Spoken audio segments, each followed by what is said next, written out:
The LinkedIn Podcast Network is sponsored by TIAA. TIAA makes you a retirement promise, a promise of a guaranteed retirement paycheck for life. Learn more at TIAA.org/promises pay off. LinkedIn presents.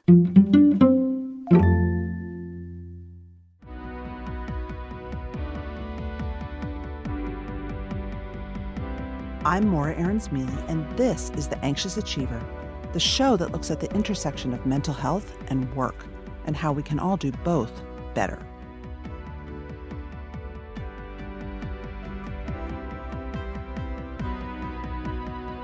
So in my job outside of interviewing people on this show is to go to companies and organizations and talk to people about changing our perception of mental health and work, and working with leaders who are managing their own anxiety and other mental health challenges. I work in big companies, small companies, government agencies. I love working with organizations that take mental health seriously and are open to change, right? I met today's guest at a fabulous event at Google last year, the Johnny Martin Challenge, which is all about innovating mental health and how we take care of people with mental illness. Anthony Hunter was there as a student, and we got to talking, and I just was taken with him. He's much younger than me, but he had a sense of purpose and intention and charisma that I responded to. So I wanted to have him on the show because he so seamlessly integrates mental health and leadership. Anthony Hunter is a finance major at Morehouse College, and he just graduated last week. There, he served as the president of Counseling Humans in Life Lessons, otherwise known as AUC Chill, which is the mental health organization for Morehouse College and a number of the surrounding colleges and universities in Atlanta. Anthony is not a typical student. He is involved in his own business as a producer and has been involved in his family businesses for years and has integrated working and being a student and leading all together. So I wanted to speak to him about the stresses of being a student, being a Gen Zer, and working on our mental health while he's going out in the world and building his career and really thinking intentionally about leadership. He has a lot of advice I think the rest of us could really use. I started by asking him, is he ready to graduate?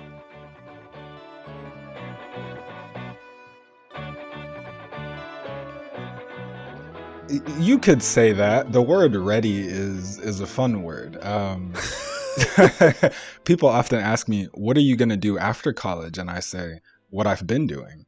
There's no life change. I only get 8 hours of my life back every day. You know, with my business, I do consulting and film production. I've been doing that throughout college. With family business, I travel on my breaks with my mom, and we do mission work in Mozambique, or I'll be flying out with my dad and looking at the hotels. And then serving on campus it's always just an active thing. So my life only gets more time to just do what I like rather than what somebody else is telling me to do. So I look forward to it because it's literally just my life in times 10, you know? Yep. Plus you get a fancy degree, so that's always good. Oh, right. Yeah. and the network. You gotta make the relationships. That's the network. That is the network. Why is mental health work a big piece of your life? It was a surprise. A lot of what I will talk about personally is more like me being a reluctant leader, having to step in when I don't necessarily want to, but when I feel like it's most necessary. And in high school, I got introduced to mental health when I took my friend to her military ball, and I met some people there, and I stayed in touch with them. And like 2 months later, one of them was going through a very serious situation and called me at like 11 p.m. on a school night, nonetheless. And they were talking about, trigger warning, she was contemplating suicide. And I'd only known her for 2 months. I'd probably only spoken to her like 2 or 3 times. And she said, "You're the person that I trust, so I called you." And I was like, okay, I'm a stranger. In that moment, though, I recognized, I was like, there is a power within me to serve and to be the one that somebody can confide in, to talk them down. and to offer the right solution. And so that carried forth into me when I graduated and I got to Morehouse and I found Chill. I was like, I'm going to serve. This is going to be one of the organizations that I'm a part of, and I'm going to make sure that nobody has to feel like they're alone in those moments where they're in crisis. And so our job as an organization is to bridge the gaps between the students and the counseling center, but also to coach and train students in communication skills, leadership skills, and the skills necessary to succeed not only in college, but in life, counseling humans in life lessons. I think what was exciting to me when we talked, and even just now, was the seamless way that you integrated mental health and leadership. Mm-hmm. That is not a natural integration for many people. Well, I mean, everything, life, an organization can only grow to the level just beneath their leader, right? So if the leader is at a 5, the organization can only grow to a 4. And so if a leader is in a position where they're not ascending constantly as an individual, then the organization will either stagnate or start to regress. And I find it very important to constantly, right, be in communication with ourselves and others. And that requires us to be emotionally intelligent to a certain degree. How have you developed your own sort of communication with yourself practice? What do you do? Well, that's a lifelong journey. Yeah. I'll say the biggest change and the most intention came when I started reading, I always mispronounce his name, Thich Nhat Hanh. Thich Nhat Hanh? Yeah. Yeah, Thich Nhat Hanh. I mean, that's the American version. I don't know what the true pronunciation right. is. And I feel so bad because I travel so much and I'm like, I should know how to pronounce this. But the book, The Art of Communication, I think it is. And in like the second chapter, he talks about how, there is pain, anxiety, hurt, darkness, or whatever that's within you. And a lot of people like shove it away, they push it away, when the best way to actually deal with that, our shadow self or the side of ourself that we don't like, is to embrace it like it's a child. And at the time I was, and this is just last year, actually, my junior and sophomore years in college, I was very, very depressed, suicidally depressed, actually, during my sophomore year. And when I read that, I was like, that's why I haven't been taking care of my inner child.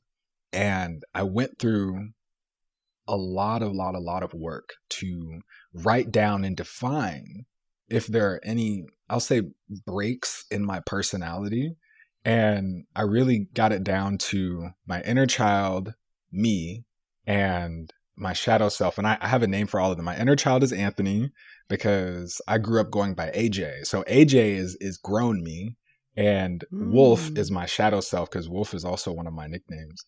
And so now I can just go and I say, am I acting out of a place of fear? Well, that's probably Anthony because Anthony is a child. Am I being too cocky? Okay, that's AJ. Am I being angry? Okay, that's Wolf. And Wolf needs to just breathe for a second.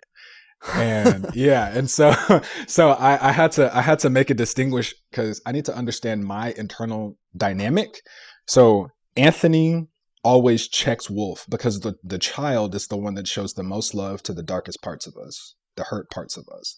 And then AJ is the one who has always been the one that's experienced the pain, the hurt, and whatever. So he's got the calluses, he's got the scars, he's got the scar tissue, he's tough. Anything that needs to happen right now, it's like shut off all emotion and be AJ. Anything that requires a lot of emotion, shut it all down and be as emotional as possible or as creative as possible as Anthony. And if I really just need to be that dog, I'm Wolf. But your creativity lies in the child. I mean, it's in all three because creativity is connecting the dots with what we see in the world and what we see in our imagination. And so the creative side wouldn't have anything without the one who has all the experience and knows all of the conventions. And the social mores. And right. Did you go to therapy? I did seek counseling this last year. I as the president of the organization, I was like, I can't practice what I preach if I'm not getting therapy. So I got counseling at Morehouse this last year, not because I needed it, but because I felt it was necessary to see how it could help me. And I realized that even if you're all good, generally, that conversation, that vent session, that connecting with somebody and talking about the future and all the things that you're looking forward to is so important to, I guess, greasing up the machine, and keeping it operated. Yes, and building insight. I think therapy is the best leadership tool you can have, to be honest. You came of age, though, during the pandemic. You were in college during the pandemic years, and I'm curious, you said that, when you were a sophomore was the worst and you were extremely depressed. Do you think the pandemic had a role in that? Oh, no, and you're gonna think I'm silly if I tell you why. No, I never judge. No, I know. I'm just kidding. My freshman year, I met who I would call my college sweetheart, and when I got into college, I was like, I'm not gonna date. I have my own business. I gotta focus up. I gotta get ahead in school. If I get ahead, I don't have to catch up, and if I stay ready, I don't have to get ready. And I wasn't dating, but I met this amazing young woman and we had built up our relationship. And I was actually very against being in a relationship because of those very reasons. And like around spring break, my freshman year, or our freshman year, she and I had both just really confessed our love for one another. And we had been through the motions for a few months, talking about whether we're going to commit to each other or not. And we did. And I decided, I was like, I want to take a chance on this relationship. I date to marry. Like, if I could marry this girl, this would be like everything. And she and I were together for the rest of the year. And it's so crazy because the next 2 weeks from then, the pandemic started. They shut down everything. We had to move off campus. And so every day during isolation, I was on the phone with her, FaceTiming, looking at her, being nothing but in love. And I used to say that was the happiest time of my life. And when we broke up, I felt like, wow, I am probably the worst person in the world. How could somebody this amazing not want to be in my life anymore? And so for the next year, I was battling with how terrible I thought I was as an individual. And that really was like, when I recognized the wolf, and I have pictures on my social media of what the wolf looks like this grotesque black and red monster who would show up to haunt me in my sleep, and I couldn't sleep for months because I felt like the wolf was coming to kill me, And yeah, it was bad. It was really bad. On the bright note, I've learned to love the wolf. He is my superpower now. But did she break up with the wolf? She broke up with me. As much as I separate the three personalities, those are still all me. Yeah. And I had to recognize why. I had to recognize where I needed to heal. I needed to recognize where I needed to grow. And I feel like both of us needed to grow as individuals anyway. I mean, when I tell the story, I even said, I didn't think we were ready to get together. And that's not just me. That's also on her part too. Because we weren't going in the right direction. We weren't going in the same direction, or we didn't know that we were going in the same direction. And so that already bred, I'll say, a misalignment that breeds tension, So from the jump. Yeah. I think you highlight a point, though, that our love lives, our relationships, they can take over everything. We can't compartmentalize. Mm-hmm. I would imagine that school was very difficult for you at that time. Work was difficult for you, right? Or were you able to keep going? Yeah. So I hated every moment of doing classwork, other than maybe a couple classes with some of the teachers that I really liked. Most of it, I really was worried about crying while on Zoom in a class. And so I'd have to turn off my camera. And I hated teachers who were like, keep your cameras on. But one class in particular, my sophomore year, was personal leadership and development. Lawrence Henderson, Dr. Lawrence Henderson now.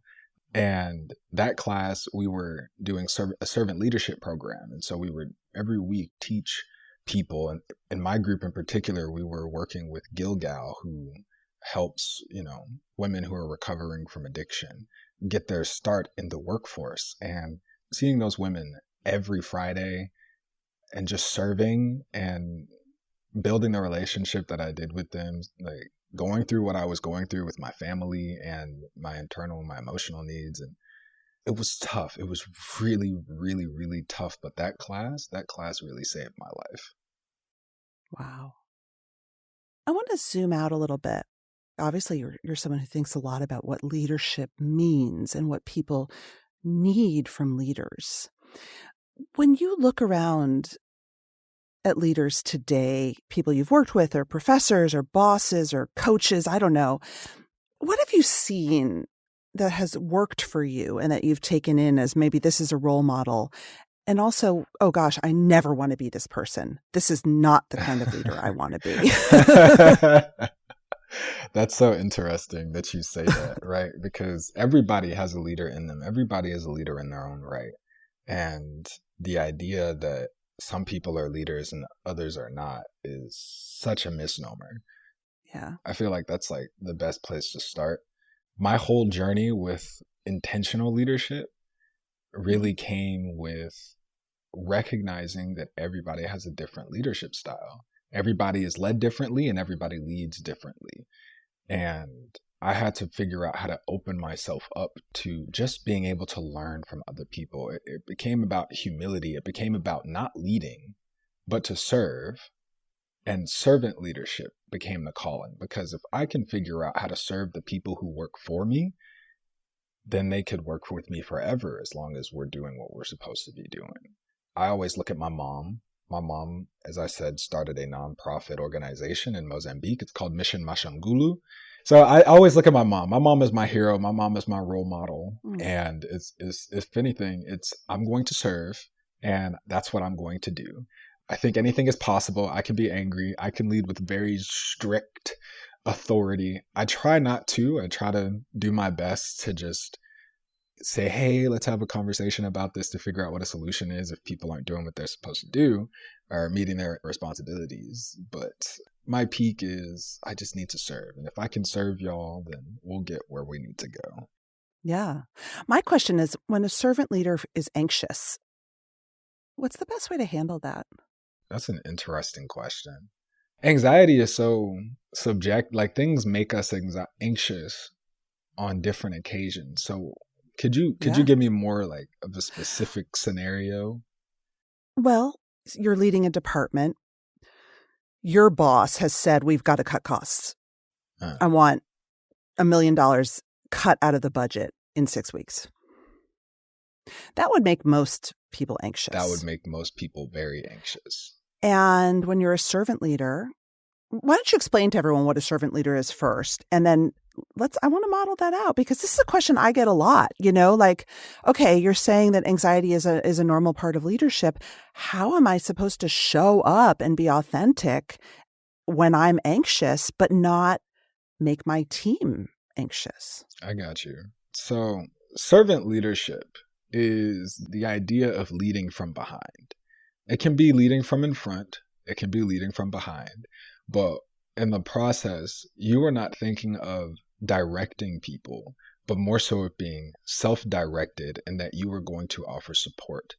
That comes with people who are visionaries, setting up structure.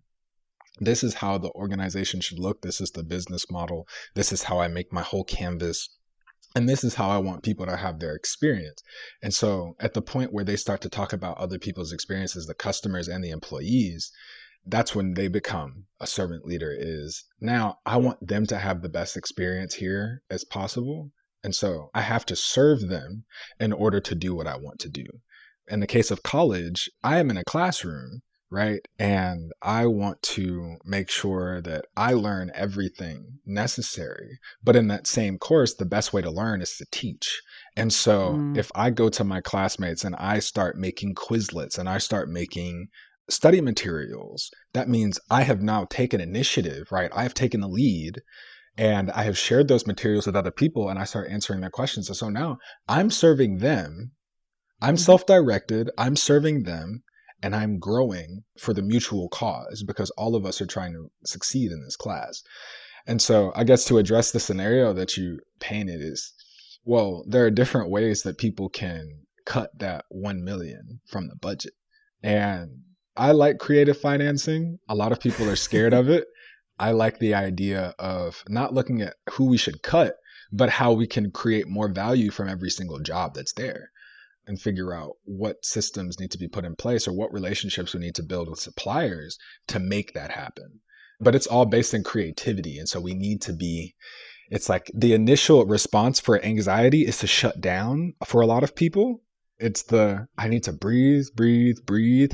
Let's get creative, put every idea on the board and get it out, because the last thing we need to do is to keep everything pent up inside. Do I share that I'm anxious? Oh, definitely. With somebody that you trust, I'll say. Yeah. Do it first with somebody that you trust. And that's why it's so subjective.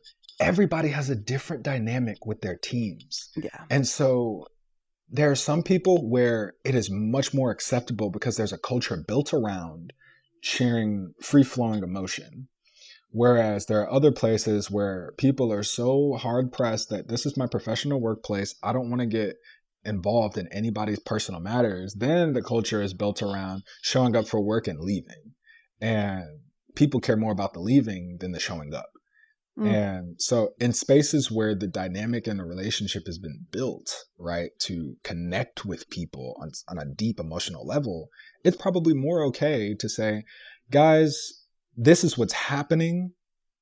I just need you all to be dedicated in solving the issue with me or working on this issue with me, because I don't know the answers yet. Here are a few of our options, but this is not it. Right? There's never really a limit unless we set the limit. But those spaces are more able to share in the insecurity, whereas other spaces are not.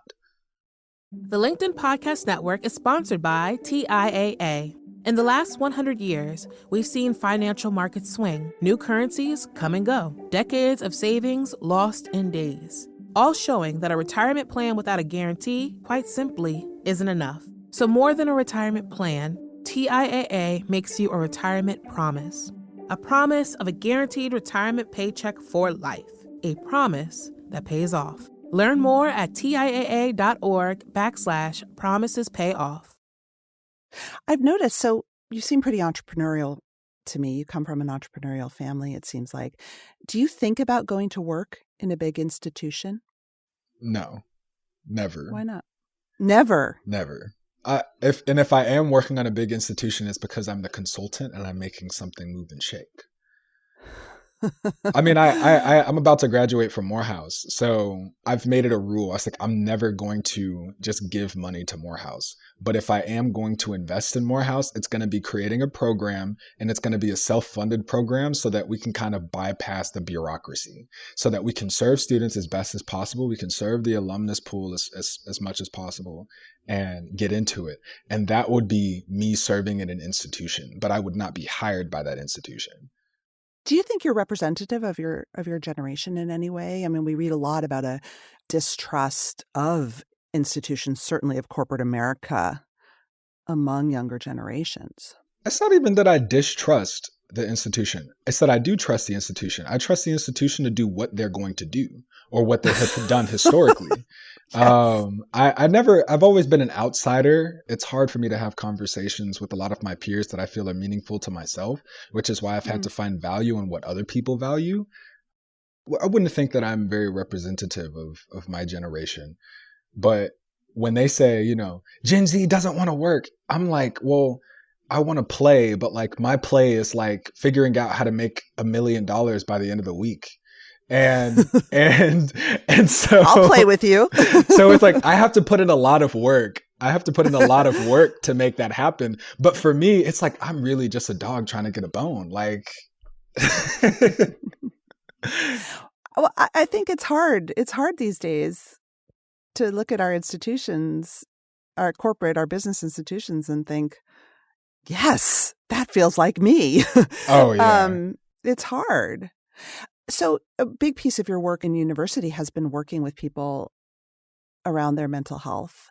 I know you just said you don't feel representative and you're an N of one, but I do want to just talk a little bit about Gen Z and mental health writ large, Okay. because you must have a viewpoint on it. One of the things that I hear from leaders who are typically not Gen Z, right? Most of them are Gen X, late millennials, Gen X, early millennials, Gen X, boomers even, is that there is a sense of Gen Z is very into mental health. Mm-hmm. Gen Z is very into feeling the feelings in a way that is almost distracting or detrimental, or that makes older people distrust because they weren't raised that way. I want to hear from your perspective what the students you've counseled and yourself think we need to know. Like, what are we getting wrong about this? That's loaded. So it's true. My generation is definitely into mental health, and I didn't realize how much so until I saw the freshmen coming in last year, my junior year. And people were like, oh my gosh, yeah, I'm into mental health. Like, this is cool. And it's like, oh, I listen to podcasts about this. And and it's so interesting though. Our generation, in which I feel like several generations shared this idea where it's like mental health is important, but self-help books are weird.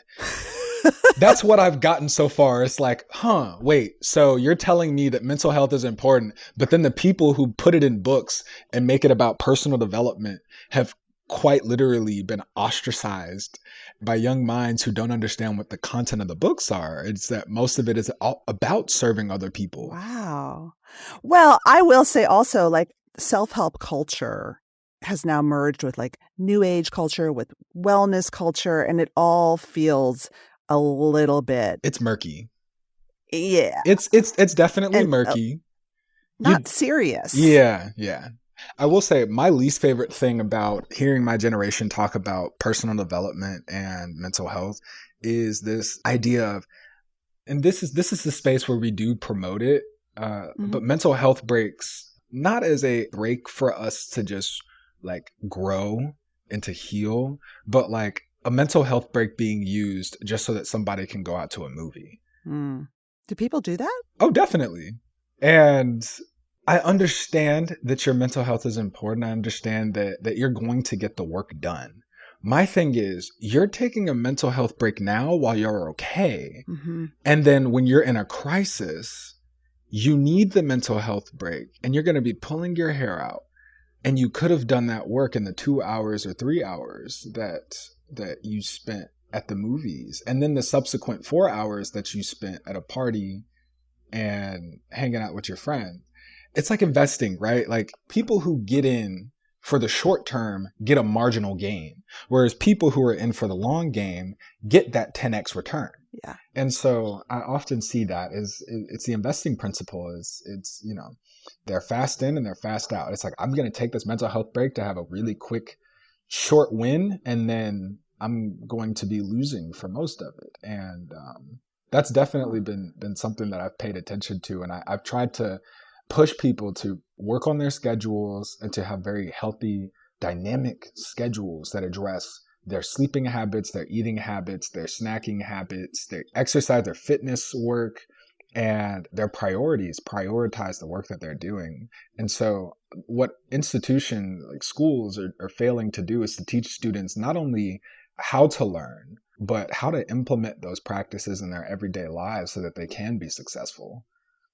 I mean, statistically, your generation has terrible mental health compared to previous. I mean, it's the numbers are bad. And there was a recent study of young people out of the Harvard Institute of Politics. It said that 55%, and I think it was 18 to 29-year-olds, had depression or anxiety.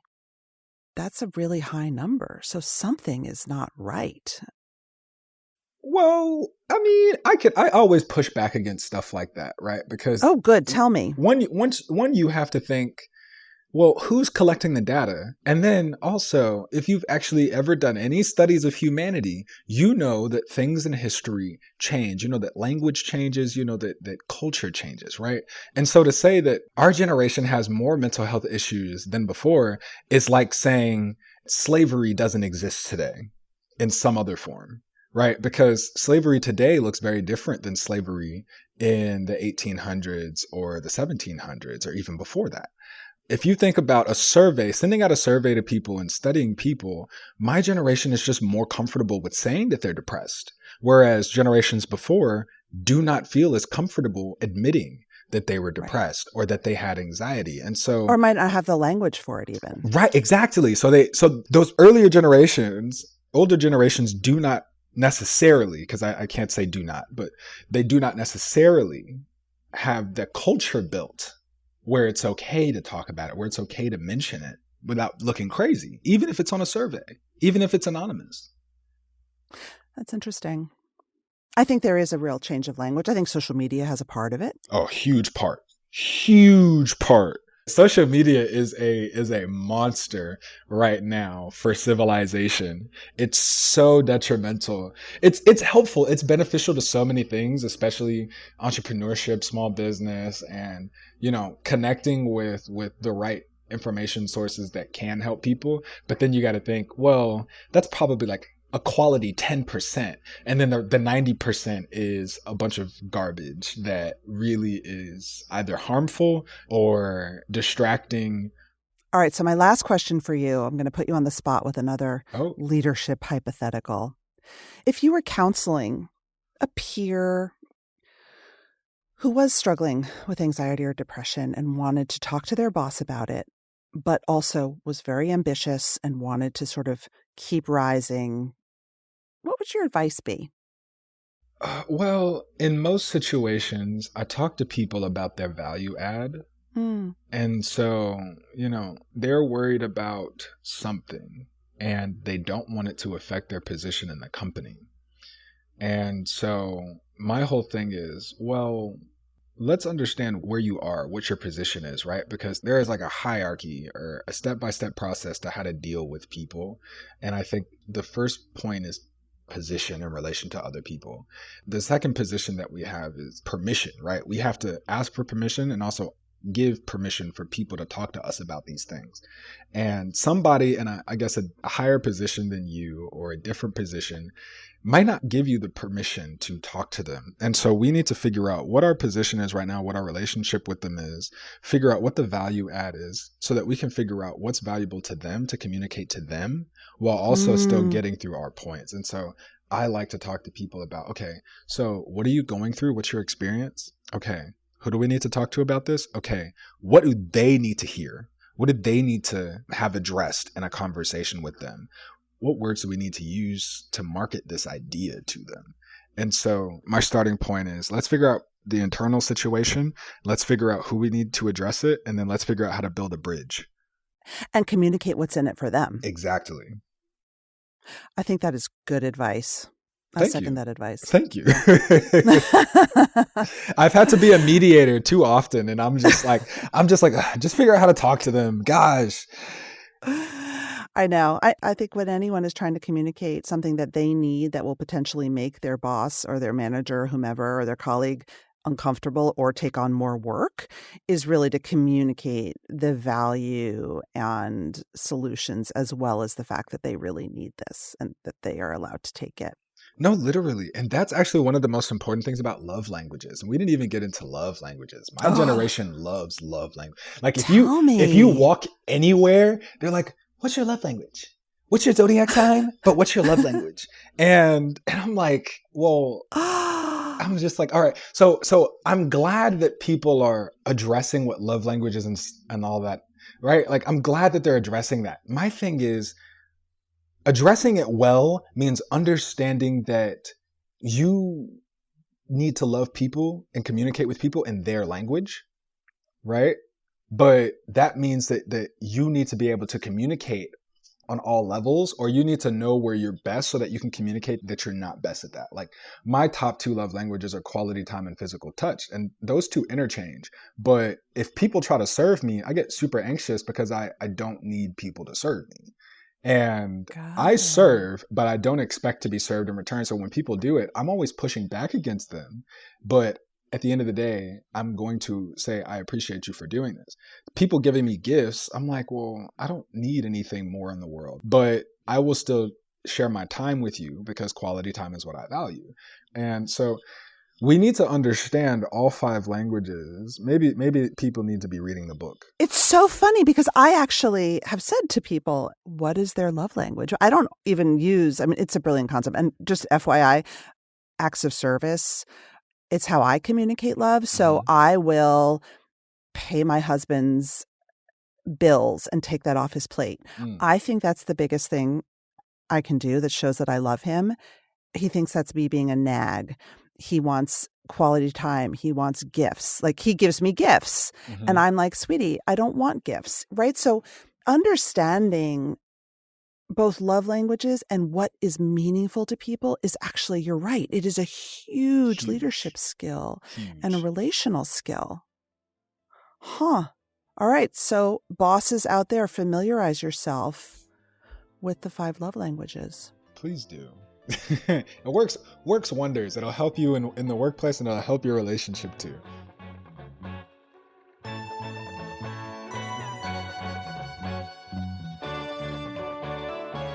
That's it for today.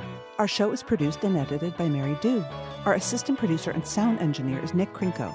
Many thanks to the LinkedIn Presents family and to all our guests for sharing their stories. If you love the show, tell your friends. I would love you to leave a review because they really matter in helping the show get found. You could also follow us or subscribe. If you have a question for me or you want to submit an idea for the show, find me on LinkedIn, where you can follow me, message me, I promise I'll write back, or subscribe to my newsletter for more from the Anxious Achiever world. Thanks for listening.